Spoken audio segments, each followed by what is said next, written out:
Hello guys, আসসালামু আলাইকুম। তোমাদের সামনে নিয়ে চলে এসেছি আজকে একটি নতুন প্রথমে জানাই শুভ সকাল তোমাদের সবাইকে, এবং তোমরা সবাই কেমন আছো কমেন্টে জানিও। এইগুলো আমি দুধ জাল করে কড়াই চিনি বা গুড় দিয়ে গরম মশলা দিয়ে রস করে নেওয়ার পরে আমি এগুলো ঢেলে দিব এবং এটা আমি রেখে দিব এক রাত। তারপরের দিন সকালে খেলে ভালো লাগবে। তো চলো গাইজ কিভাবে এটা বানাবো দেখিয়ে দিই তোমাদের। তো প্রথমে ঢেলে নিব আমি এই যে দুধটা আমি ঢেলে দিয়ে আমি জাল করব। দুধটা প্রায় হয়ে গেছে, এবার আমি দিয়ে দেবো এলাচ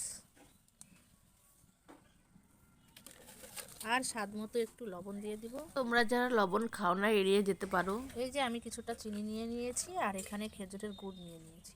আমি স্বাদ করার জন্য খেজুরের গুড়টা দিয়ে দিব আর কিছু চিনিও দিয়ে দিব। তো এই যে আমি চিনিটা দিয়ে দিব আর এই যে গুড়টা আমি দিয়ে দিব। এটাকে ভালো করে নেড়ে দিব। খেজুরি গুড়টা দিলে কালারটা খুব সুন্দর আসে এবং খেজুরি গুড়ের যে একটা টেস্ট, সেটা তো গাইস তোমরা জানোই কেমন সুন্দর লাগে। এখন এই শীতের মৌসুমে তো পিঠে পুলি যা কিছু সাধ্যমতো যার যেরকম, কিন্তু মাঝে মাঝে তো একবার না একবার এই খেজুরি গুড়ের খাবার তো সবাই খেতে চায়, তাই না? এও করে ভালো করে জাল দিয়ে নিতে হবে। কালারটা কি সুন্দর এসেছে দেখো।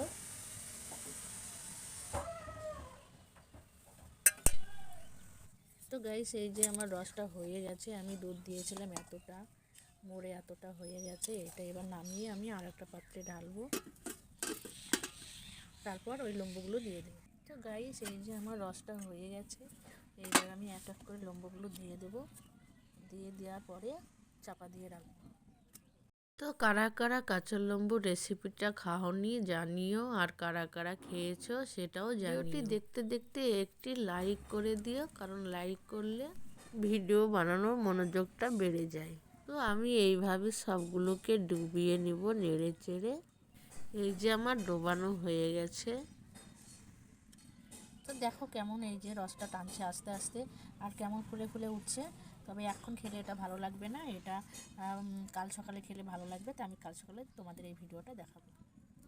এখন এটাকে আমি ভালো করে চেপে ঢেকে রাখবো এবং ফিরে আসবো কাল সকালে। গাইস, কালকে আমি করে রেখেছিলাম এই পিঠেটা, দেখো কি সুন্দর ফুলে গেছে। আজ সকালে আমি তোমাদের দেখাচ্ছি। এই যে দেখো, এই যে দেখো কত সুন্দর হয়ে গেছে। এটা আমি তোমাদের তুলে দেখাবো। এই দেখো কি সুন্দর ফুলে গেছে। এটা আমি অন্য পাত্রে তুলে দেখাবো তোমাদেরকে। এটা আমি সবগুলো তোমাদের তুলে তুলে দেখাবো। তো আমার সবগুলো তোলা হয়ে গেছে, দেখো কত সুন্দর হয়েছে। মনে হচ্ছে এখনই খেয়ে নিই, কিন্তু এখন আমি খাবো না, আর একটু রেখে দেব। দেওয়ার পরে এগুলো আমরা সবাই মিলে খাবো, বাড়ির সবাই মিলে। আর এই যে ওই পাত্রের যে রসটা ছিল আমি এখানে ঢেলে নিলাম। দেখো কত সুন্দর হয়েছে। তো শীতের মৌসুমে তোমাদের যদি এরকম কাঁচা লেবুর রেসিপিটা খেতে মন চায়, অবশ্যই খেয়ে নেবে, দেখবে খুব টেস্টি এবং মজাদার। খেজুরের গুড়টা যদি তোমাদের বেশি থাকে আর একটু বেশি দিয়ে দিতে পারো। আমার খেজুরের গুড়টা কম ছিল, যার কারণে আমি চিনিটা ব্যবহার করেছি। তোমরা খালি খেজুরের গুড় দিয়েও করতে পারো। তো গাইস, এই রেসিপিটা কেমন লাগলো অবশ্যই কমেন্টে জানাবে, আর লাইক সাবস্ক্রাইব করে পাশে থাকবে। আজকের মতো আল্লাহ হাফেজ।